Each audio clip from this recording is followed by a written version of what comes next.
All right, guys, welcome to something that I've wanted to do for a really long time. This is called Holden On, and it is a podcast with myself and Andy. Yep. So we are going to talk about cars, talk about Holdens, HSVs, talk about, as Andy has a very successful HSV dealership, so he has a perspective that I don't have. And I think it'd be good. We've both driven some really cool cars. We both have a bit of Holden experience, but it's really different. So I thought it would be a really good idea.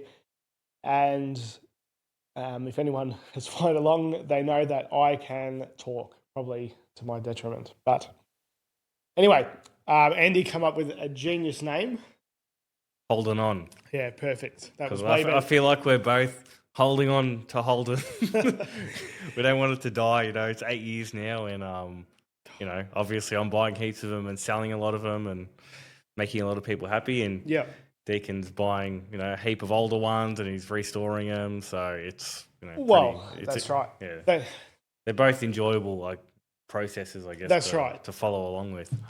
That's right. And yeah, restoring is probably a generous word, so I appreciate that. But I do like them, and it's not just VFs and all that stuff. But anyway, before I get into that, if you guys don't know me, my name is Deacon. I go by the name Commodore Man on social media. Currently, when I'm recording this, around 230,000 followers, which is pretty cool. Mostly based on our Holden heritage, history. I've been very, very fortunate and driven some real cool stuff, Peter Brock stuff and HSVs and all that kind of stuff. I don't exclusively do Holden stuff though, because I think that some of the other stuff is...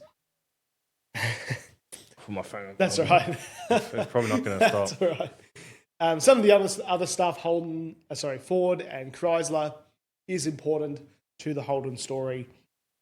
But my main focus is Holden. So Andy also has rich history in Holden. He's got some very cool stuff.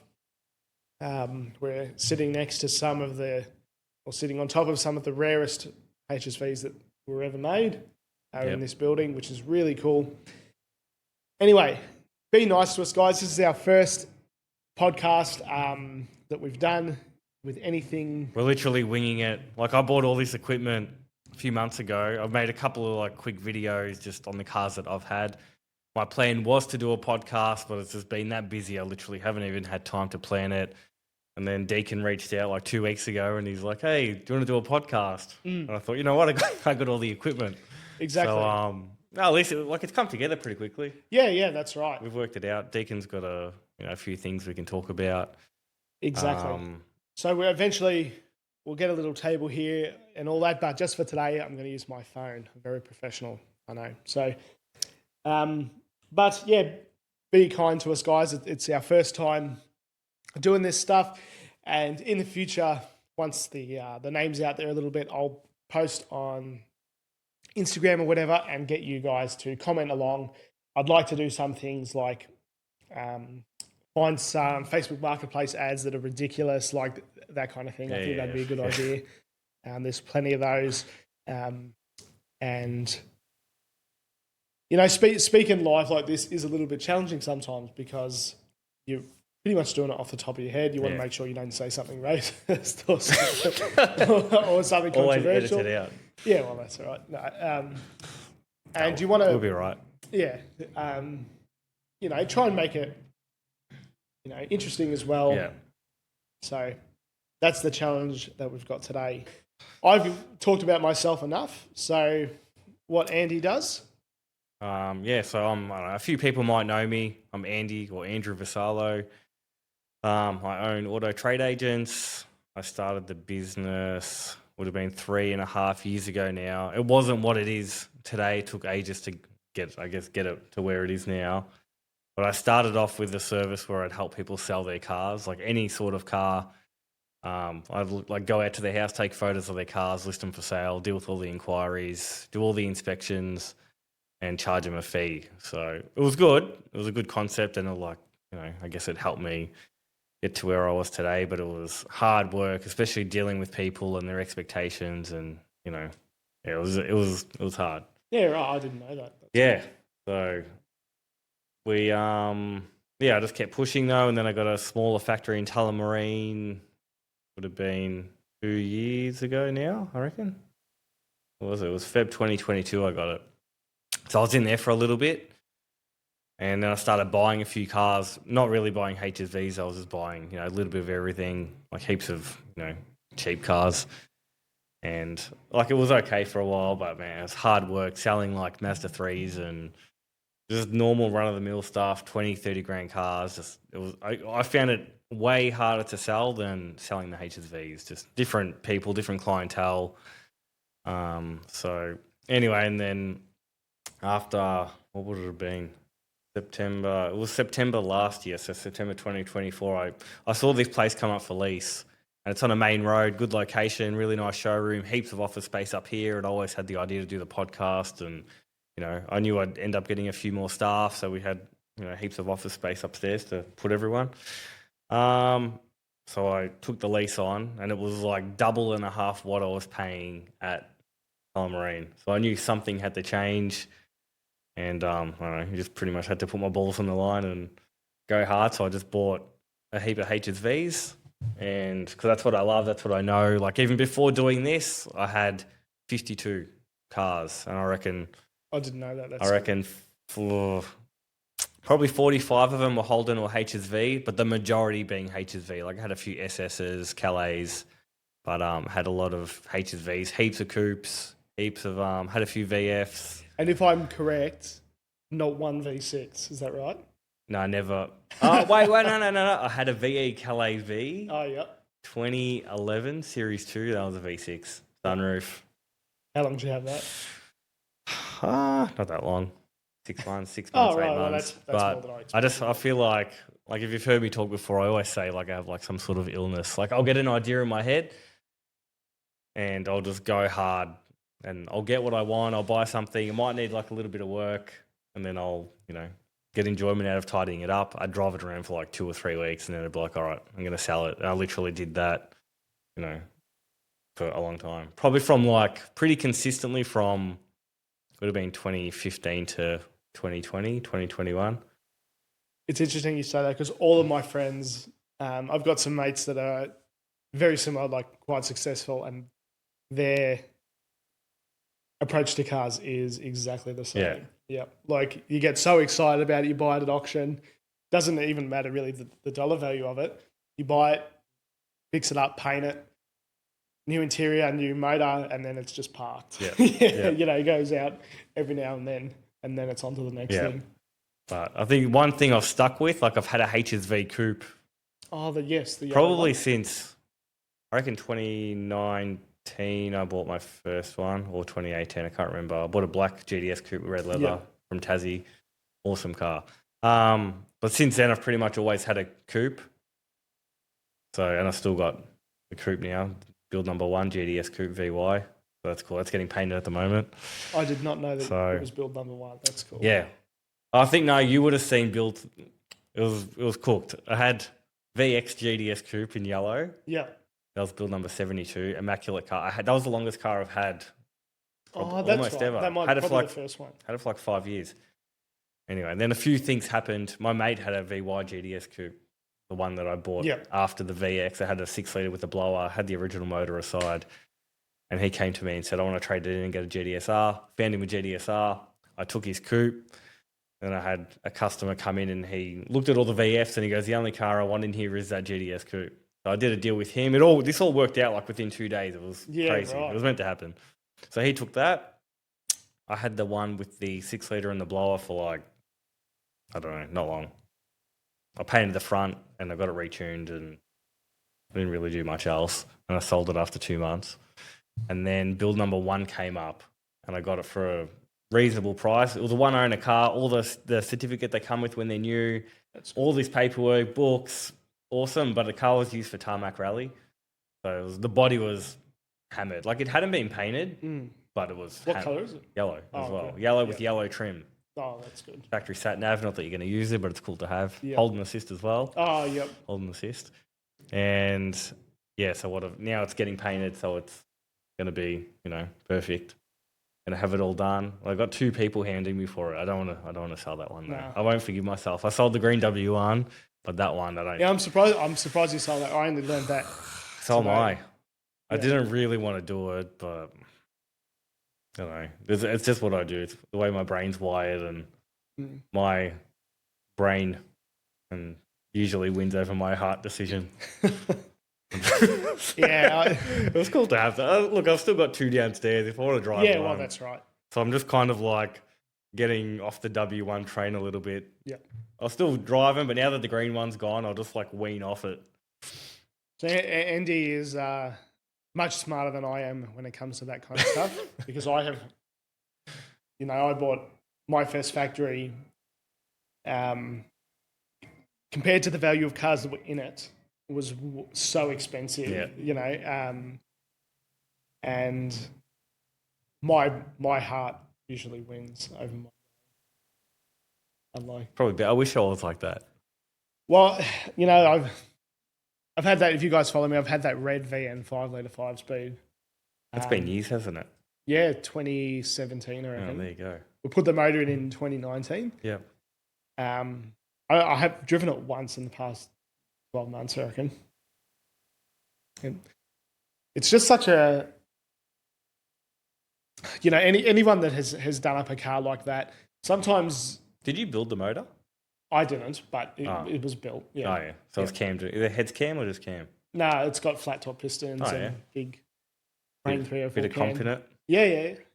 Heads and like polished imported heads and all that stuff. And it's got injectors out of a VZ hubby. And all this money, I don't even know how much it was. Actually, I do. It was 13 or 14 grand or whatever it was. Made 170 kilowatts at the wheel. Not crazy, not life changing. Did you pull it down and get it built? Yeah. You stroked it. Well, it's funny, like it was just out of my budget, right? And my philosophy, and look, maybe I'm wrong. And at the time, I was 20. Yeah. I think 21. At the time, I'm like, well, I've got enough money for the motor, but I don't have enough money for a box and a diff and all that other stuff. So that'd be 5-speed, yeah. Yeah, it is 5-speed. Yeah. Yeah, the torque in the stroker. No, that's right. Yeah, that's right. We smash it. Then you need a T56. Yeah. Yeah. However, even though it's making really not that much power, it sounds tough as. It sounds like it's making double. Yeah, it's not. Yeah, but it sounds really good. It's the best sounding thing. Pacemakers and all that. Yeah. No, you can't beat the sound of the old ones. Nah, that's right. And it's fun to drive, it's funny. I've driven some VNs on the channel, and I'm not going to bang on about VNs all day because a lot of people don't love them, but I do. But I've driven some. Pretty much every VN I've ever had on the channel drives a million times better than mine. Mine drives like a bit of a pig. How was the Group A you drove the other day? Very nice. Yeah. I only drove it up to 30 k's an hour or whatever. Yeah. I didn't get out a third.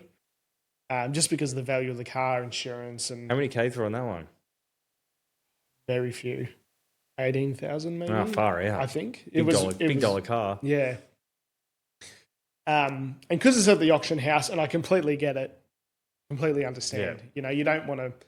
Imagine if you're the owner, and then yeah, it's fair. It gets in an accident. Yeah. Even if it's not my fault, then it's all these questions and insurance and all that stuff. So I completely understand. Yeah. However, it was very special. And the box was crazy tight. Like, I mean, you'd expect that, but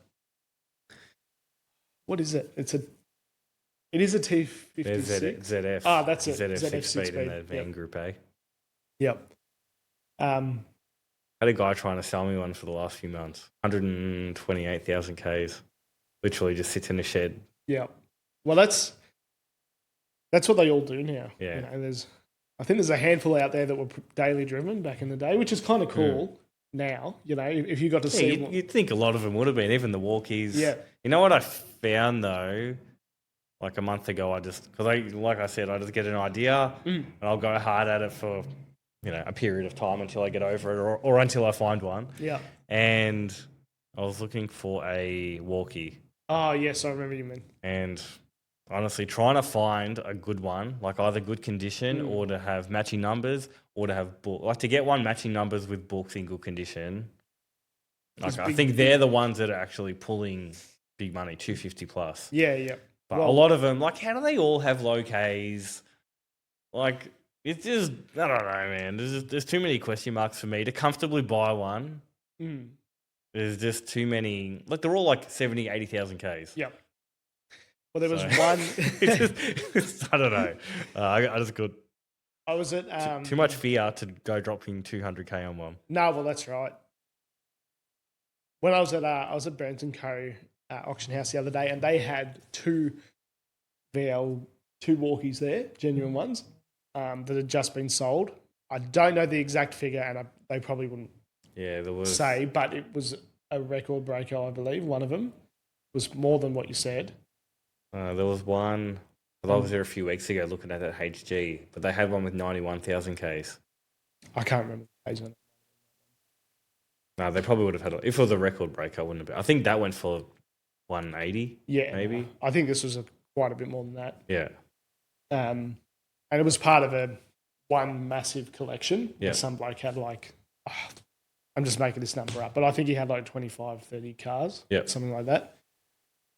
Again, my memory's really bad. I don't know exactly how many there was because there was so many, but they were all that class of car, Group A's. And I saw my first ever HSV Coupe 4. Oh, yep. Yeah, that was cool. Had no Ks on it, like 1,200 or something. That was really cool. Did you move that one around or not? No, it wasn't allowed to, which is fair enough. I think it was sold by that time. Okay, yeah, and there's no way they'll let you move it then. No, and that's, again, completely fair. Of course, there is a part where I go, spew on, I'd love to move it. But I also understand from a business point. No, I've got one of my mates, he's got one. And I've spoken to him about doing a review. He's got a few cool cars. But we'll tee it up. Yeah, that'd be sweet. I'll chat to him and we'll take it out for a drive. Because I've never been in. Yeah, either have I. I'm like a big HSV coupe guy. The only thing, when they came out, the VZ was out. The VZ had the 6-litre. And I remember thinking, and the last of the Alice one in the clubby was 285 kilowatts. So it was 285 in the 5.7, BY Series 2. And the VZ had 297 and 6-litre. They brought out the Coupe 4 with 270 kilowatt and auto only. Oh. So for me, when it came out, like I was only young, I was like 15. Yeah. So I was very disappointed that I'm like, how is there not a manual option? And they put a 5.7 with less power than every other model that had the 5.7. That's a really interesting point. Obviously, something to do with the all-wheel drive. Yeah. Was there 6-litre all-wheel drive? No. That's why they're all 5.7. And then I thought, how good is a 4-speed auto, heavy, like it's heavier than all the others, and less power? I just thought, nah. So I never had one. But now, now they're cool. Yeah. But the whole... Well, they're super rare. Yeah, they are. How many did they make? Don't know. Good question. I'll search it quickly. But just while you're searching that, I just wanted to talk about. I did a video this week might have been last week, but it went pretty viral. 134 allegedly. Yeah, right. Well, there you go. Go on. I think got a few million views, and it was Mark Scaife introducing the VY Clubby. Ah, yes. I don't know if you saw that. The purple one. Yeah. Yeah, I commented on that. Yeah. And best video. It's just such a stupid, not stupid. It's just something that, stupid's the wrong word. It's something that you would never get away with today. No. But that's why they sold so many. Yeah, exactly right. You see Mark Scaife on a skid pan blowing the tyres off in second or third gear. Would have been a prettle good job, though, driving someone else's clubby like that. Yeah. I remember he jumps in and he just straight away revs it, dumps the clutch and just takes off. Takes off sideways. So good. But he's actually done... I've managed to find a few videos of him through the HSV era. Yep. Back when they were all making them, and he does like tours of them. And I'll do a few more as well because they're really popular. But like him walking through the process of a VT clubby getting assembled. Yeah, was really cool. I really enjoyed that. Should try get him on the podcast. Yeah, absolutely. Imagine all the stories he'd have. Absolutely, I'd be very open to that. And look, I think there is no reason why that couldn't happen one day. We're not really starting from zero. Yeah. So, and I remember if it was him. I remember there was V8 supercars at Calder Park back in, I reckon it would have been like 2001. And I think it was Scafie. He was driving around. Have you ever heard of a VX Senator 300? Yes. Yeah. They only made 30. He was driving around in one of them, a black one, or maybe it was dark green. I got photos of it. But cool. Yeah, he'd have so many good stories about like that era. And I love that era of HSV. My favourite stories are probably, I know it might sound boring, but are of the like manufacturing and all those little facts that have gotten lost. Yeah. Like, for example, I think it was one bloke did all the HSV stamps. Oh, yeah? At least until that video, which was from VT. So at least from VG, from VN to VT at least, it was one bloke stamping them all by hand. Which is pretty cool because I never knew that. And, just those little facts, they're lost, all those little things. And we've got to find the people that know all the that's ins and outs, because now it's all, everyone's probably getting older, and if we don't document it all, it's all going to be lost. And it's already valuable and entertaining info. 100%, and it's almost already 10 years, which is hard to believe. Yeah, how long it's been. And I remember sitting in a HSV dealership when I was probably in year 10, I reckon, which would have been 2012 or 2013, in a VE or VF. I can't remember. Might have been a VF Maloo. Yeah, I remember sitting in it when it went there after school, had my school bag and all that, and sat in it. And I remember the bloke that did, I was in my uniform, and he asked me if I was interested in all that, and I said, I can't afford this.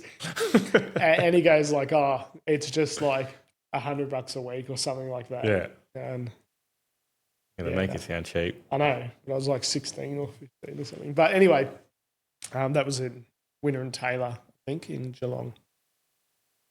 Or Smiths, I can't remember. But actually, this ties into one of the topics that I'd written down, and that is there's a thing going around at the moment where I think I saw Courier Mail, this page on Facebook, post it first, and it was like, should Australia bring back manufacturing? And, like if you say yes, and obviously it had thousands and thousands of likes. It's never going to happen. No, that's right. That's right. And it's sad. It is and sad. as much as people want it. Look, I reckon it could happen if it was an extremely low build number, one-off car, that kind of thing. But they're going to be like $500,000, for a car. Like extremely low build numbers. That kind of thing may happen. But I think if Ford and GM couldn't make it work, that's it. You know what's crazy? Like, it ended 8 years ago, and like I have this discussion all the time with customers because most of them are buying VFs.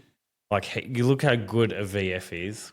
Oh, 100%. They're great. Like 8 years ago, it went out and it was that good. Imagine it kept going, how unbelievable it would be today. Like even W1, like a W1 is, man, it's unreal. The best thing about those cars is I think they've been made at the exact right time where they haven't been touched by like all the government regulate, like all the emissions controls and all that stuff. They've just been released before that. Yeah. And they don't have a massive, I know they've got a touchscreen, but they don't have like a slab Yeah. like a Tesla or Yeah, whatever. yeah, like, yeah. Yep. They still have dials and knobs Yep. and a lot of the older car things. Yep. And I think that'll help them retain that. Yeah, probably. I reckon it will. Yeah. I wonder what it would be like if they were still going now. Like, would it be at Corvette level? Like, you look at the new ZR1, I can't remember how much power they're making, but they're like stupid fast. It is interesting. And very capable car. Yeah. And obviously the whole sedan, brand new cars I'm talking, like the whole sedan market is pretty much gone. Yeah. Except like a Camry. Yeah. But unless you go Euro, but yeah, you're tearing up money. If you're buying brand new, like an E-Class is like a Commodore sort of size. Yeah. Or a 5 Series Beamer. And the reality is the people that were buying Commodores were not buying, like the price difference is a lot. And I don't think, unfortunately, we'll ever see, local manufacturing ever again. Not for cars anyway. Yeah. It's just too expensive. I'm not going to go into this whole thing, but with the house, with the price of housing and all that stuff, the wages would have to be so high. Yeah. For anyone to turn a profit, the car's going to be really expensive. I just don't think it'll happen, especially when you can get, sometimes as car blokes, I reckon we get so focused in our little niche that you forget that most people don't care. Yeah. Most people don't care about cars. They just buy what's cheap and you can get around. Yep. No, that's true. Yep. Yeah, the majority of people are going to be like that. It's only because we're talking to car people all day, every day, so you think it's normal for someone to go out and drop 150 on a GDSR. Yeah, that's right. Where the reality is most people... Yeah, no one cares. Yeah. And even if they do, like, you got to find people that care and also can afford it. Yeah. And have the space for it and all that stuff. So yeah. But no, I was just sad reading through all those comments and on that post. I think I shared it as well and got a few thousand likes, and just a bit of a pipe dream, unfortunately. Yeah, no, it's not going to happen. And also Ford, I think Ford, I drive an FG every day, despite my name and the name of this podcast and all that stuff. And, but it's a 2014, so it's not quite the end, but it's towards the end. Yep. And it's a good car. It's a great car. I think the VF interiors were a lot better than my FG. Yeah. My interior is a bit not boring, but it's just they're a bit average. Yeah. VF, even like VF's much nicer. If you compare it to like a Series 2 VE or an E3, mine's a G6, so 2014 would be a VF. Is it like a Calais? Yeah. Not quite. They don't have Bellina Bellina in VF, do they? They what? No, they don't have Bellina in VF. So it'd be... It's not quite Calais, but it's... Maybe not Calais V. Yeah. Just a Calais. And the Calais is way nicer. But the Barra is a really good engine. I'm not going to go too much on Ford, but it's a good engine. Yeah. So. I think the Falcons are just too far behind suspension and even brake-wise. Yeah. Like the motors are good. Yeah. Like for a very brief stint, I had a BF Mark II F6. Oh, yeah. It was modified, 360 kilowatt of the wheels. Yeah. It was all right, but compared to like a HSV of the same era, it feels so far behind. But then when you're going VF to FG or FGX, the difference is insane. They just don't. And like the VF is such a better car. I think I need a VF. And that's why we like Holdens. Yeah, that's right. Even though you have an FG. Well, that's right. and my reasoning was I've never had one before.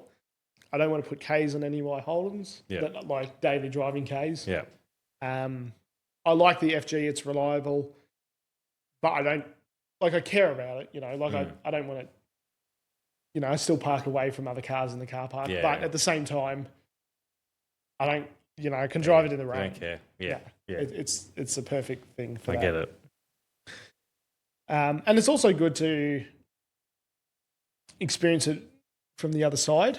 And I guess when I was shopping, 10 grand was my budget. Yeah. And for Holden for that money, I probably could have just gotten into a VF, like a decent V6 one. Yeah. Or VE. I didn't really want a VE V6 for 10.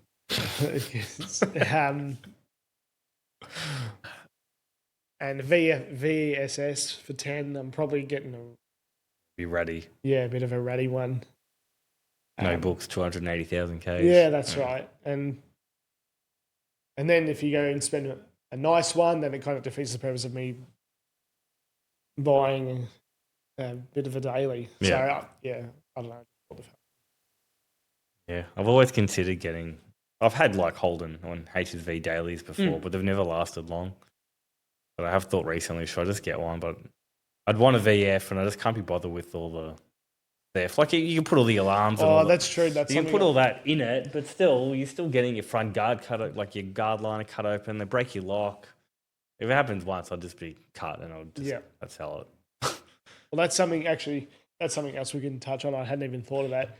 Because my understanding is the early ones are better. The ones with the key, the actual key rather than the push button start. Yes, like VEs. Yeah. If you buy like an E3. Yep. And older, they're a lot safer. The early VF's okay. You know the Series 1 if it's got a key, yeah. Yep. So I think it must have been. I think it was SSV Redline and the HSVs had push button. All the models that you're going to want to steal a push button. Are they all auto, like, or manual, or in what? Like, do the manuals have the push button? Yeah. Okay. Yeah, no, it didn't. It didn't matter what the transmission was with them. Yeah, right. But I'm pretty sure, like the V6, the early V6s had key. Yes, and Evoque, whatever there was, Calais SV6. And that is a real shame. And it's kind of crap that you have to consider that. Again, it's not too bad if it's a collector's thing. You only take it to car shows and stuff. But if it's a daily driver, that's shit. Because you don't want to be going to the supermarket, you come back and it's gone. Yeah. Especially if it's a V8. Yeah. But they're starting to hit, like not even just Holdens now. Apparently Toyotas are copying it, Land Cruisers, Hiluxes, Prados. Probably other cars as well. I don't like keep on top of it, but I know that the Toyotas have been copying it as well. So, for anyone watching, we're in Victoria. And Victoria, again, I'm not going to get political, but we are going through a thing at the moment. Car theft epidemic. Exactly. And I think it's up like 50. It's crazy. It's over 50%. Yeah. And luckily, no one would want to bother to steal my Falcon. So you never know. But no, it's that's a crap thing. You shouldn't have to worry about that. And unfortunately, in Victoria, we do. But again, if it's locked away and you only bring it out on weekends and stuff, it's not as big of an issue. But if it was a daily driver, you wouldn't do it. No. And I would never in a million years now park a VF out on the street, especially a V8. Sad. Yep. Sad times. Yep. Paul Marrick did a really good video. If you guys haven't seen it, if you got a VF and you're worried about it, on sort of what to do and what's happening. But my understanding, I haven't watched the video in ages, but is they open your guard. What do? They cut something. They cut your guard liner. They cut the horn. That's right. The horn thing. Yep. So the alarm goes off, but there's no horn noise. So it's just the flashing lights. So it's much easier to pinch at night time or whatever, or in your garage or. Yeah. And then they reprogram a key. Yep. With some scanner, which is only a few $100. Yeah, you can just get on eBay. All right. One other thing that I actually wanted to talk about is some of the declining values of the older classics. Yeah. Now, I'm talking like the FX and FC Holdens and EH and EJ. Now, if there's anyone watching this, let me just hear me out. I'm not talking about the Halo cars. So any Monaros or, the absolute top spec. Yeah. super low miles, unrestored things. Like, no, not those. The first Holdens. Yeah, some of the really early stuff, because unfortunately, I think that the people that are really into those cars, unfortunately, in a position in life where they're probably, I don't know how to put it lightly, but they might be dying, Yeah. or if they're lucky that they're still here, they may be in a position where they don't have the time, money, effort, or ability to keep those cars on the road. Because, and even if they are still driving, which would be awesome, driving a 3 on the tree FX and stuff is a lot harder than jumping in a brand new Corolla and going to the. It is, no doubt. Shot. And unfortunately, the people that are connected with those cars, like my generation, a lot of them have no connection with them. Yeah, it's like me. I've never shown any interest. I don't know anything really about them, to be honest. And I can absolutely appreciate them, that they're great looking. I've driven an FX. It was very fun to drive. It was surprisingly fast. Yeah. Considering it made like 2 horsepower. Like, it was really enjoyable to drive. And, very stylish, great looking, lots of looks, thumbs up, awesome thing. Yeah. So I'm not saying that they're bad cars, but I just think, and some of those values, like my generation, again, probably Kingswood, I think are still I reckon they'll be right. new enough. I reckon like HG and up is still safe. Exactly, yeah. And like my generation loves a HQ. Yeah. I think that's the real, it's the halo of the whole H series range. Yeah. But all the others are, I think they're still good. And look, I could be completely wrong, but I know that some of the, talking to some of the people at the auction houses and stuff, that the prices on some of those older stuff, even the HR specials, like, they're not going to zero. I'm not crazy, but they're not quite what they were. Yeah. You're right.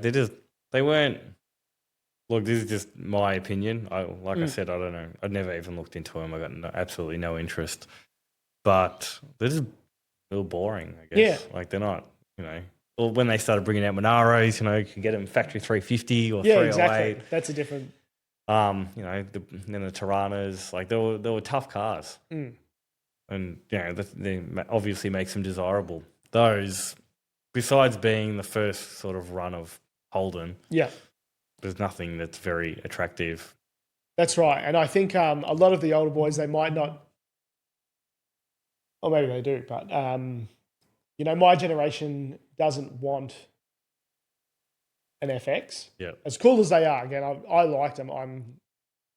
I really enjoyed it. But I think my generation, outside of a handful of Kingswood models, I think VL Turbo especially. Yeah, tough. Yeah, VN, SS, like... Yeah. And then even then, that might be too old. A lot of them like VXSS, VYSS. Because VYSSs are 25 years old now. And because of fuel injection, LS1, they're pretty reliable. Yeah. You can just turn key and they're ready to go. Where a lot of the older stuff, just because it's so old, like, you could be facing an entire restoration cost and all that stuff. And an SS, you can get a pretty average one for 10 grand. Yeah. And you can still get bits for them and all that stuff. And I hope I haven't offended anyone, because I think the cars are still awesome and they definitely still grab my attention. Yeah. But I was at All Holden Day the other day and that was fantastic. But I just looked at this massive line of FC Holdens and all that stuff. And again, beautiful things, but I'm thinking, I wonder what is going to be the fate of these cars. You know what's interesting? Like, they're obviously not our era. Like, I'm a bit older than you, but, we don't really froth them. No, that's right. But, like, I wonder if, like, the next generation, like my kids, your kids when you have kids, are they going to have no interest in, like, the HQs or the VNs and all that stuff? Like, it could all almost be looking that way with kids that are, like, getting their license now. Like they don't have that much interest. So I wonder if it will, over the next 30, 40 years just phase out and people won't care, or is it going to be kept alive? Like I would assume my son's going to be into it, but it's only because of what I do. And That's right. But just your run-of-the-mill kid, like, if the Holdens aren't coming out all the time. That's right. And the other thing I think that people don't have is space. If true. you have a look at all these new housing developments, and it's not even money, it's just that they're so small. Yeah. And even if you could fit a car in there to do up, yeah. You got all these, like you're so close to the next door neighbor. If you're on the rattle gun at 7 o'clock at night or whatever, you can't be doing that, because you're pretty much in the next door neighbor's garden. So I think because of that lack of space, tools, and the less ability to learn. Yeah. Yeah, interesting times ahead. Yeah. Oh, well, we'll just enjoy it. Yeah, that's right. We still like them. Yeah, that's right. Yeah, that's right. And I think, if you go out into, I'm very lucky, I live on big acreage. Yeah. And if you go into acreage, there's always old cars. Like every acreage I've pretty much ever been to, there's always cars because you can have space and you can buy crap that you see on Marketplace, whatever, and you don't have to worry about where that's going to go. Yeah. Shedding is a different story, but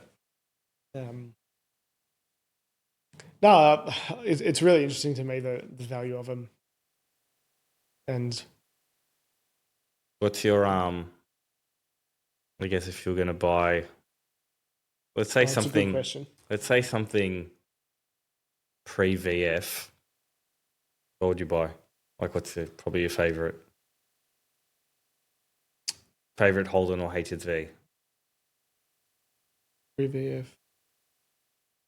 Well, I'll do a Holden.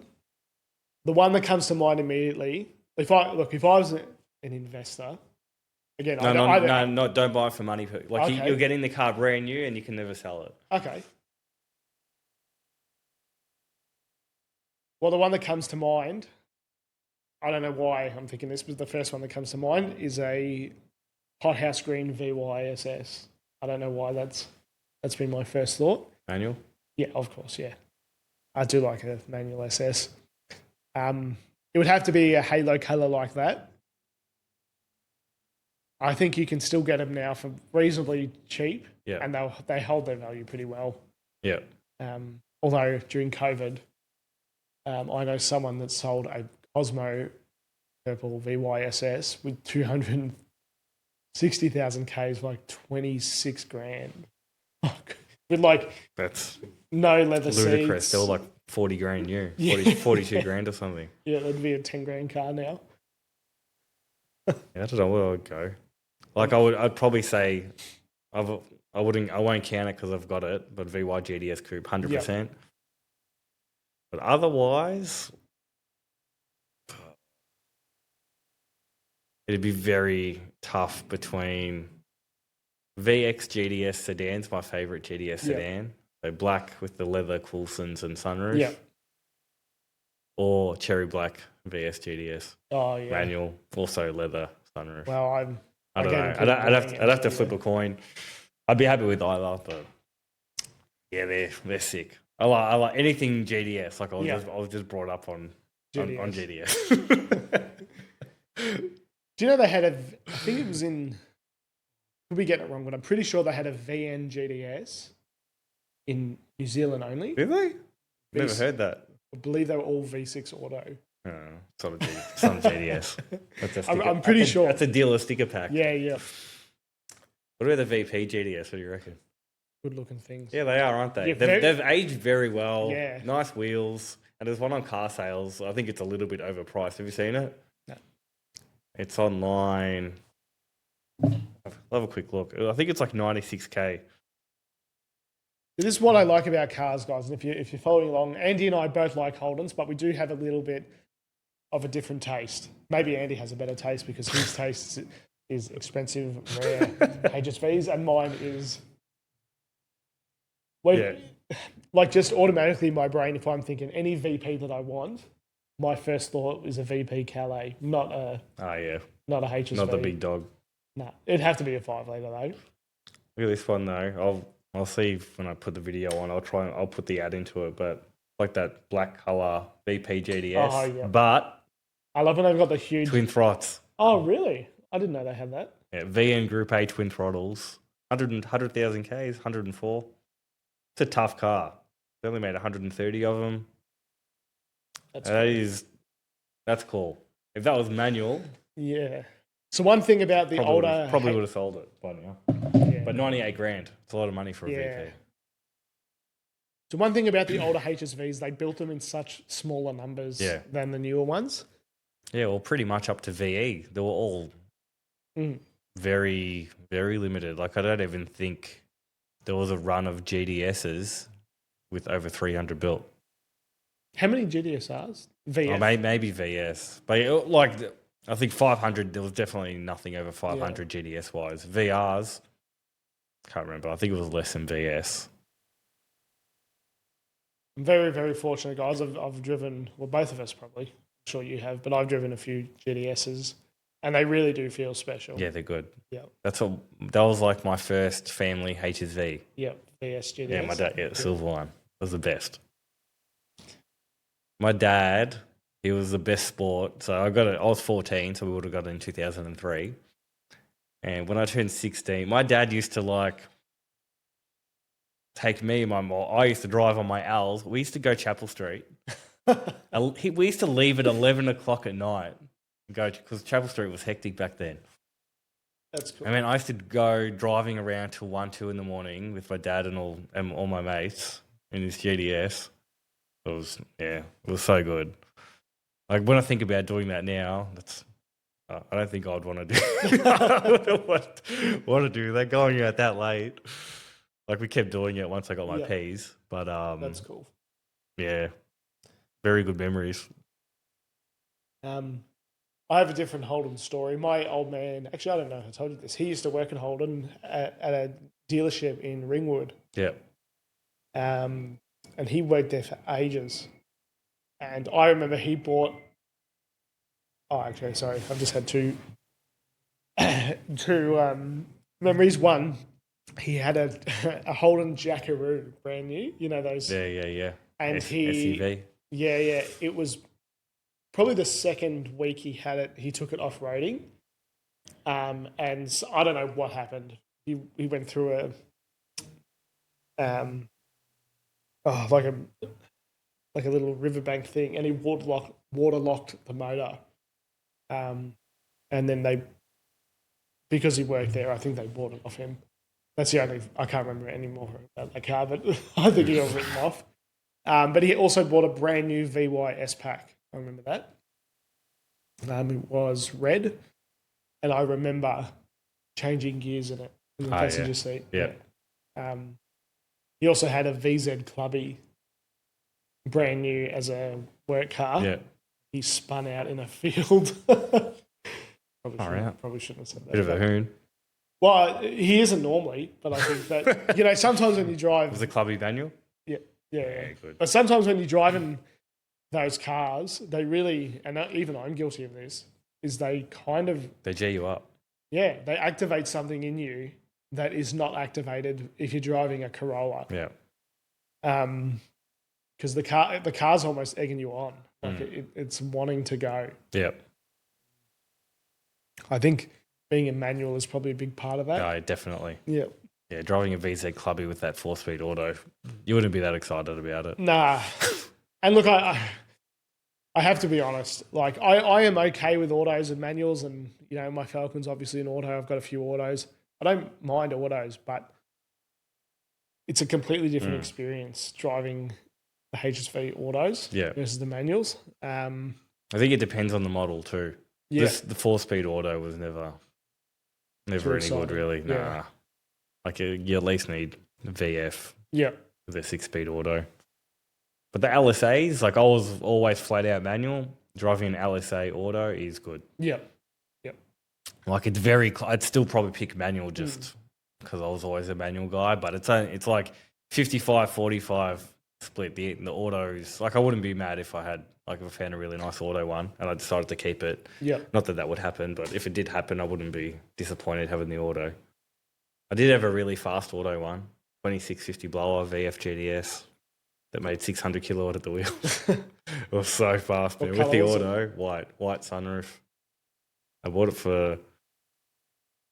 I wasn't doing my business at the time. I think I bought it for like 65 grand and it owed me like 85 by the time I was done. And then Dullins bought it off me when they were buying all the cars. Oh, right.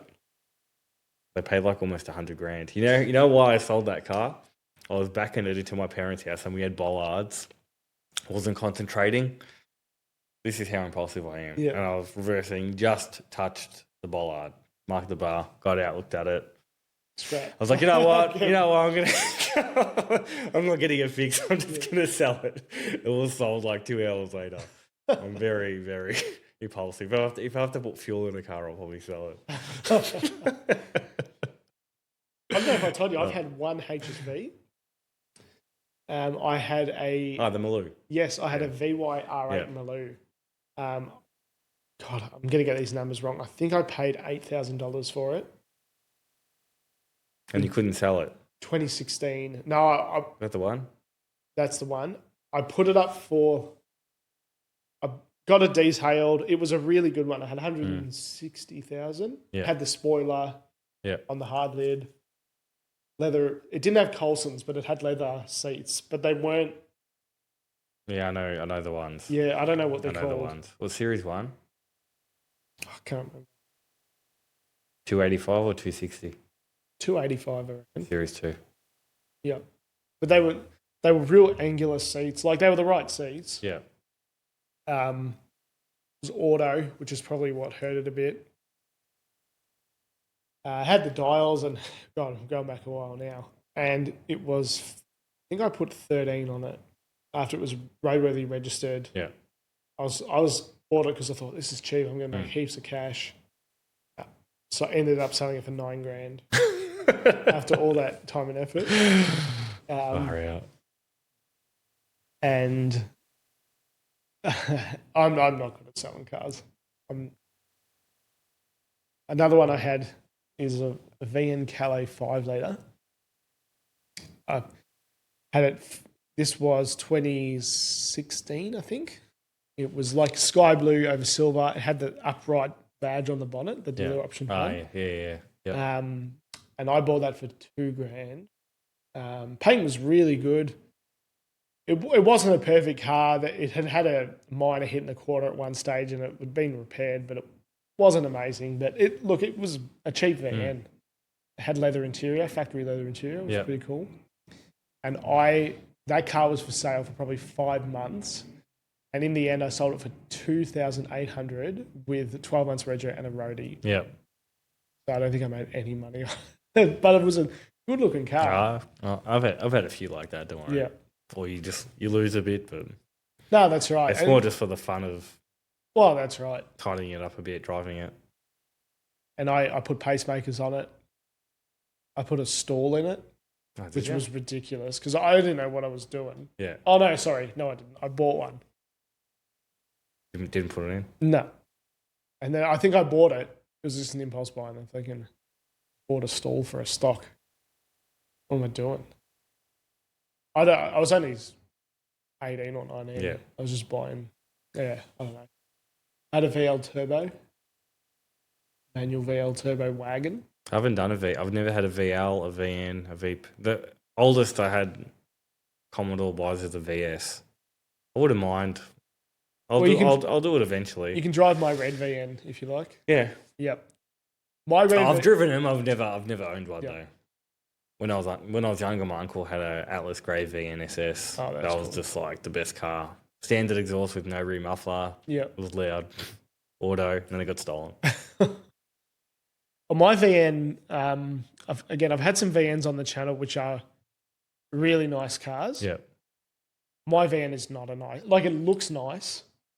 It looks like a tough car, but it drives like a Kingswood, and that's not a good thing. Like, it drives. Well, I like it. Yeah. If I was trying to sell it, it's not good. Is it Club Reg, that one? Yeah. But it drives rough as guts. Like nothing works. It's, like there's no. Oh no! Well, the fuel gauge works. The temp gauge works. It's part of the fun. That's right. But the running gear is really good. Like that works great. Sorry, what was that? Crappy Mustang.